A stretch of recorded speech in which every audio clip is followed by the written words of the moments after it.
সালামু আলাইকুম। আজকে হচ্ছে আপনার ২৬শে ফেব্রুয়ারি। আর একদিন পরেই বাংলাদেশের যে নতুন চমক ছাত্রদের রাজনৈতিক দলটি ঘোষণা হতে যাচ্ছে। তো এই পরিস্থিতিতে ছাত্রদের রাজনৈতিক দলটি ঘিরে সরকারের সাপোর্ট, জনমনের উৎসাহ, ক্ষমতাকে কেন্দ্র করে কেউ কেউ মনে করছেন যে ছাত্ররা হয়তো এবারে নির্বাচন হলে তারা ক্ষমতায় যেতে পারে। আর অপরদিকে নাহিদের পদত্যাগ সবকিছু মিলিয়ে একটা প্ল্যান তো তাদের সেট আপ করা হয়ে গেছে।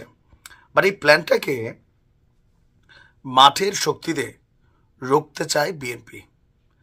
আর বিএনপির বিভিন্ন নেতাদের বক্তব্য যদি আপনারা শুনে থাকেন গতকালকে থেকে, একটা বার্তা স্পষ্ট। বিএনপির দাবি এই সরকার পতনের পর বা এই সরকার পতনের যেই লম্বা চূড়া দীর্ঘমেয়াদী পরিকল্পনা, এটা ছিল বিএনপির। হঠাৎ করেই উড়ে এসে অনেকটা জুড়ে বসেছে এই ছাত্রদের রাজনৈতিক দলটি। স্থানীয় সরকার নির্বাচন না, জাতীয় সংসদ নির্বাচন আগে হতে হবে। কারণ স্থানীয় সরকার নির্বাচনের জন্য বিএনপির এত হাজার হাজার মানুষ জেল খাটে নাই, ফাঁসিতে ঝুলে নাই, অথবা মারা যায় না বা কারাগারে থাকে নাই।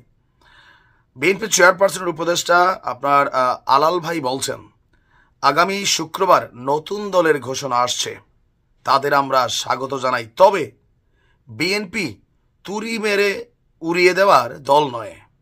পাথরের সঙ্গে মাথা ঠুকলে পাথর ভাঙে না, নিজের মাথায় ভেঙে যায়।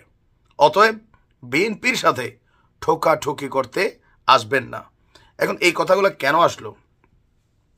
স্থানীয় সরকার নির্বাচন, জাতীয় সংসদ নির্বাচন, ছাত্র প্রতিনিধি উপদেষ্টা আসিফ বলছেন যে আগে স্থানীয় সরকার নির্বাচনে সিদ্ধান্ত নিতে যাচ্ছে সরকার। বিএনপির বক্তব্য, সরকার কি তোমার একার? তোমরা কি ৫ জন ১০ জন ৫০ জন ছাত্র মিলা রাষ্ট্রে কি হবে না হবে আগামী দিনে সেটা সিদ্ধান্ত নিবা? আমরা কি এত বছর বৈশা বৈশা আঙ্গুল চুষছি?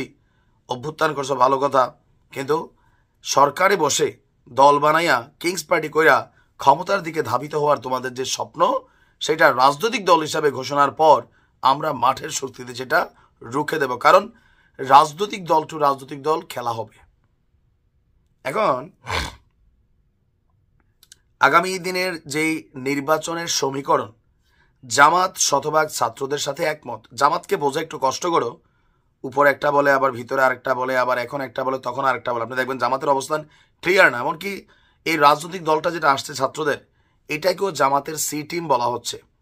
কেউ কেউ বলছেন যে জাতীয় নির্বাচনের সময় জামাত এবং এই বৈষম্য বিরোধীরা, মানে যে দলটা আসতে যাচ্ছে, তারা মিলাই হয়তো নতুন সরকার গঠন করবে, যেমনটা অতীতে বিএনপি এবং জামাত মিলা আওয়ামী লীগের বিরুদ্ধে লড়াই করছে।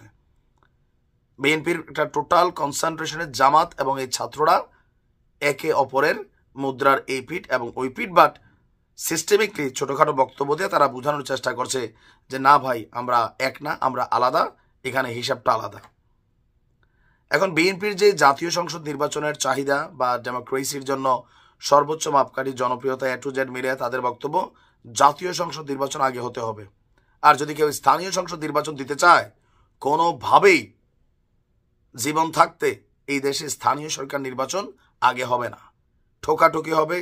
যদি আমাদের সাথে কেউ মাথা ঠোকে, তার মাথা ভেঙে যাবে, কেন আমরা পাথর। আবার ছাত্ররা বলছে যে না, কোনোভাবেই এই দেশে জাতীয় সংসদ নির্বাচন আগে হতে দেওয়া যাবে না, স্থানীয় সরকারই হবে। এই ঠোকাঠুকির খেলায় ফায়দাটা কার হবে? একটু ঠান্ডা মাথায় চিন্তা করুন। ভালো থাকুন।